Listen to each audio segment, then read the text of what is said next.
वेद वाक्य के साथ करना चाहता हूं। कृतम में दक्षिणे हस्ते जयो में सव्य आहितः। इस बात को भारत के संदर्भ में देखें तो बहुत सीधा साधा अर्थ यही है, हमारे देश ने एक तरफ कर्तव्य का पालन किया तो दूसरी तरफ उसे बड़ी सफलता भी मिली। कल 21 अक्टूबर को भारत ने 1 बिलियन 100 करोड़ वैक्सीन डोज का कठिन लेकिन असाधारण लक्ष्य प्राप्त किया है। इस उपलब्धि के पीछे 130 करोड़ देशवासियों की कर्तव्य शक्ति लगी है। इसलिए ये सफलता भारत की सफलता है, हर देशवासी की सफलता है। मैं इसके लिए सभी देशवासियों को हृदय से बधाई देता हूं। साथियों, 100 करोड़ वैक्सीन डोज ये केवल एक आंकड़ा नहीं है, ये देश के सामर्थ्य का प्रतिबिंब है, इतिहास के नए अध्याय की रचना है।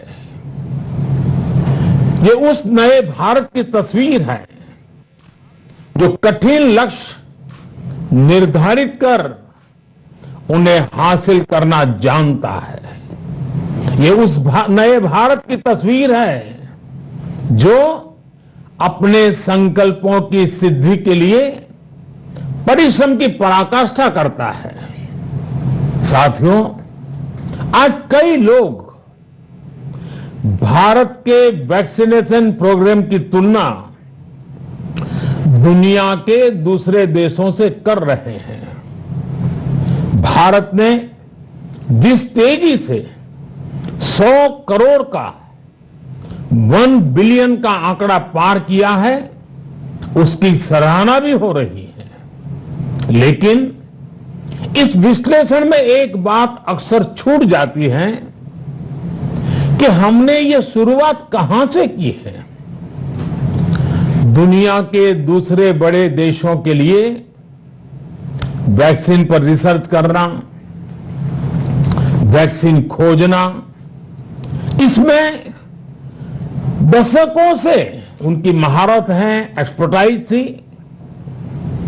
भारत अधिकतर इन देशों की बनाई वैक्सीनेशन पर ही निर्भर रहता था, हम बाहर से मंगवाते थे। इसी वजह से जब 100 साल की सबसे बड़ी महामारी आई तो भारत पर सवाल उठने लगे, क्या भारत इस वैश्विक महामारी से लड़ पाएगा? भारत दूसरे देशों से इतनी वैक्सीन खरीदने का पैसा कहां से लाएगा? भारत को वैक्सीन कब मिलेगी? भारत के लोगों को वैक्सीन मिलेगी भी या नहीं? क्या भारत इतने लोगों को टीका लगा पाएगा कि महामारी को फैलने से रोक सके? भांति भांति के सवाल थे। लेकिन आज ये 100 करोड़ वैक्सीन डोज हर सवाल का जवाब दे रहा है। भारत ने अपने नागरिकों को 100 करोड़ वैक्सीन डोज लगाई हैं और वो भी मुफ्त, बिना पैसा लिए। साथियों, 100 करोड़ वैक्सीन डोज का एक प्रभाव यह भी होगा कि दुनिया अब भारत को कोरोना से ज्यादा सुरक्षित मानेगी। एक फार्मा हब के रूप में भारत को दुनिया में जो स्वीकृति मिली हुई है, उसे और मजबूती मिलेगी। पूरा विश्व आज भारत की इस ताकत को देख रहा है, महसूस कर रहा है। साथियों, भारत का वैक्सीनेशन अभियान सबका साथ, सबका विकास, सबका विश्वास और सबका प्रयास का सबसे जीवंत उदाहरण है। कोरोना महामारी की शुरुआत में ये भी आशंकाएं व्यक्त की जा रही थी कि भारत जैसे लोकतंत्र में इस महामारी से लड़ना बहुत मुश्किल होगा। भारत के लिए, भारत के लोगों के लिए यह भी कहा जा रहा था कि इतना संयम, इतना अनुशासन यहां कैसे चलेगा। लेकिन हमारे लिए लोकतंत्र का मतलब है सबका साथ। सबको साथ लेकर देश ने सबको वैक्सीन, मुफ्त वैक्सीन का अभियान शुरू किया। गरीब, अमीर, गांव, शहर, दूर सुदूर, देश का एक ही मंत्र रहा कि अगर बीमारी भेदभाव नहीं करती तो वैक्सीन में भी भेदभाव नहीं हो सकता। इसलिए यह सुनिश्चित किया गया कि वैक्सीनेशन अभियान पर वीआईपी कल्चर हावी न हो। कोई कितने ही बड़े पद पर क्यों न रहा हो, कितना ही धनी क्यों न रहा हो, उसे वैक्सीन सामान्य नागरिकों की तरह ही मिलेगी। साथियों, हमारे देश के लिए यह भी कहा जा रहा था कि यहां ज्यादातर लोग टीका लगवाने के लिए आएंगे ही नहीं। दुनिया के कई बड़े विकसित देशों में आज भी वैक्सीन हेजिटेंसी एक बड़ी चुनौती बन गई है। लेकिन भारत के लोगों ने 100 करोड़ वैक्सीन डोज लेकर ऐसे लोगों को निरुत्तर कर दिया है। साथियों, किसी अभियान में जब सबका प्रयास जुड़ जाता है तो परिणाम अद्भुत ही होते हैं। हमने महामारी के खिलाफ देश की लड़ाई में जन भागीदारी को अपनी पहली ताकत बनाया, फर्स्ट लाइन ऑफ डिफेंस बनाया। देश ने अपनी एकजुटता को ऊर्जा देने के लिए ताली, थाली बजाई, दिए जलाए। तब कुछ लोगों ने कहा था कि क्या इससे बीमारी भाग जाएगी, लेकिन हम सभी को उसमें देश की एकता दिखी, सामूहिक शक्ति का जागरण दिखा।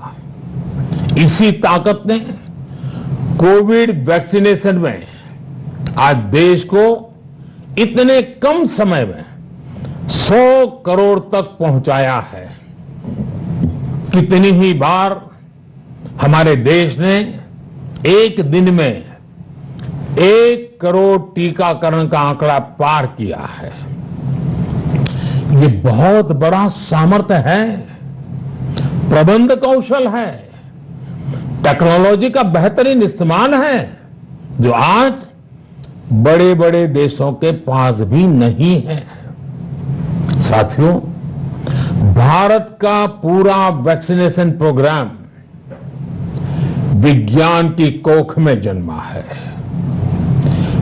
वैज्ञानिक आधारों पर पनपा है और वैज्ञानिक तरीकों से चारों दिशाओं में पहुंचा है। हम सभी के लिए गर्व करने की बात है कि भारत का पूरा vaccination programme science born, science driven और साइंस बेस्ड रहा है। वैक्सीन बनने से पहले और वैक्सीन लगने तक इस पूरे अभियान में हर जगह साइंस और साइंटिफिक अप्रोच शामिल रही है। हमारे सामने चुनौती मैन्युफैक्चरिंग को लेकर भी थी, प्रोडक्शन को स्केल अप करने की भी थी। इतना बड़ा देश, इतनी बड़ी आबादी, उसके बाद अलग अलग राज्यों में, दूर दराज इलाकों में समय से वैक्सीन पहुंचाना, ये भी किसी भागीरथ कार्य से कम नहीं था।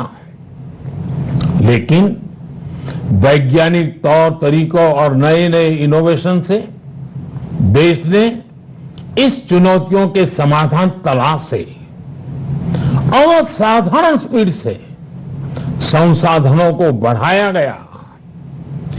किस राज्य को कितनी वैक्सीन कब मिलनी चाहिए, किस इलाके में कितनी वैक्सीन पहुंचनी चाहिए, इसके लिए भी वैज्ञानिक फॉर्मूले के तहत काम हुआ।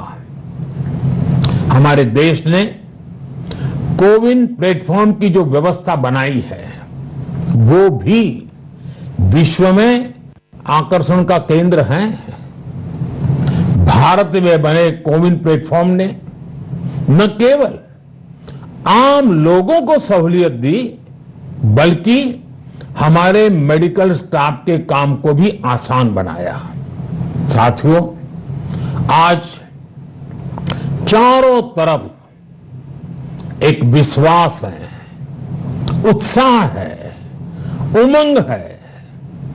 समाज से लेकर इकोनॉमी, हम हर तबके पर देखें, ऑप्टिमिज्म ऑप्टिमिज्म ऑप्टिमिज्म ही नजर आता है। एक्सपर्ट्स और देश विदेश की अनेक एजेंसीज भारत की अर्थव्यवस्था को लेकर बहुत सकारात्मक है। आज भारतीय कंपनियों में न सिर्फ रिकॉर्ड इन्वेस्टमेंट आ रहा है, बल्कि युवाओं के लिए रोजगार के नए अवसर भी बन रहे हैं। स्टार्टअप्स में रिकॉर्ड इन्वेस्टमेंट के साथ ही रिकॉर्ड स्टार्टअप्स यूनिकॉर्न बन रहे हैं। हाउसिंग सेक्टर में भी नई ऊर्जा दिख रही है। पिछले महीनों में किए गए कई सारे रिफॉर्म्स, कई सारे इनिशिएटिव, गति शक्ति से लेकर नई ड्रोन पॉलिसी तक भारत की अर्थव्यवस्था को और तेजी से आगे बढ़ाने में बड़ी भूमिका निभाएंगे। कोरोना काल में कृषि क्षेत्र ने हमारी अर्थव्यवस्था को मजबूती से संभाले रखा। आज रिकॉर्ड लेवल पर अनाज की सरकारी खरीद हो रही है। किसानों के बैंक खातों में सीधे पैसे जा रहे हैं।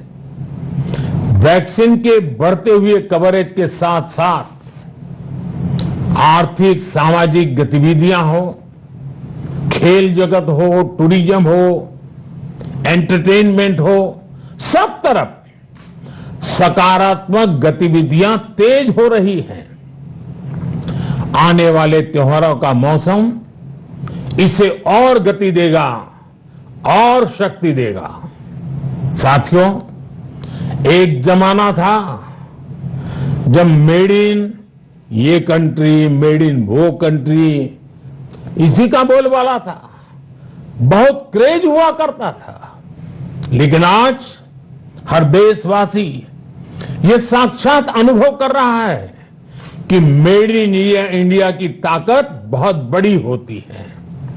और इसलिए आज मैं आपसे फिर ये कहूंगा कि मैं हर छोटी से छोटी चीज जो मेड इन इंडिया हो, जिसे बनाने में किसी भारतवासी का पसीना बहा हो, उसे खरीदने पर जोर देना चाहिए और ये सबके प्रयास से ही संभव होगा।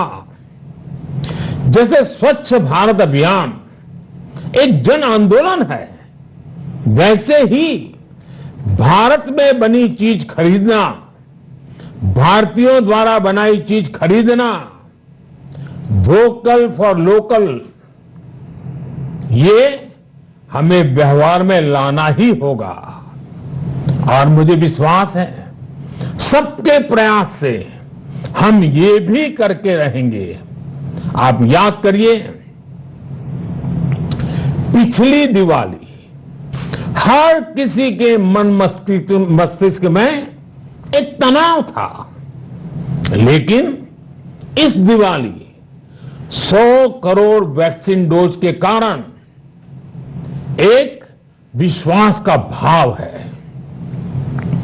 अगर मेरे देश की वैक्सीन मुझे सुरक्षा दे सकती है, तो मेरे देश का उत्पादन, मेरे देश में बने सामान मेरी दिवाली और भी भव्य बना सकते हैं। दिवाली के दौरान बिक्री की एक तरफ और बाकी साल की बिक्री एक तरफ होती है। हमारे यहां दिवाली के समय, त्योहारों के समय बिक्री एकदम बढ़ जाती है। 100 करोड़ वैक्सीन डोज हमारे छोटे छोटे दुकानदारों, हमारे छोटे छोटे उद्यमियों, हमारे रेहड़ी पटरी वाले भाइयों बहनों, सभी के लिए आशा की किरण बनकर आई है। साथियों, आज हमारे सामने अमृत महोत्सव के संकल्प है, तो ऐसे में हमारी ये सफलता हमें एक नया आत्मविश्वास दिलाती है। हम आज कह सकते हैं कि देश बड़े लक्ष्य तय करना और उसे हासिल करना बखूबी जानता है, लेकिन इसके लिए हमें सतत सावधान रहने की जरूरत है। हमें लापरवाह नहीं होना है। कवच कितना ही उत्तम हो, कवच कितना ही आधुनिक हो, कवच से सुरक्षा की पूरी गारंटी हो, तो भी जब तक युद्ध चल रहा है हथियार नहीं डाले जाते। मेरा आग्रह है कि हमें अपने त्योहारों को पूरी सतर्कता के साथ ही मनाना है। और जहां तक मास्क का सवाल है, कभी कभी जरा, लेकिन अब तो डिजाइन की दुनिया भी मास्क में प्रवेश चुकी है। मेरा इतना ही कहना है, जैसे हमें जूते पहन करके ही बाहर जाने की आदत लग गई है ना, बस वैसे ही मास्क को भी एक सहज स्वभाव बनाना ही होगा। जिनको अभी तक वैक्सीन नहीं लगी है, वो इसे सर्वोच्च प्राथमिकता दें। जिन्हें वैक्सीन लग गई है, वो दूसरों को प्रेरित करें। मुझे पूरा भरोसा है कि हम सब मिलकर प्रयास करेंगे तो कोरोना को और जल्द हरा पाएंगे। आप सभी को आने वाले त्योहारों की एक बार फिर बहुत बहुत शुभकामनाएं, बहुत बहुत धन्यवाद।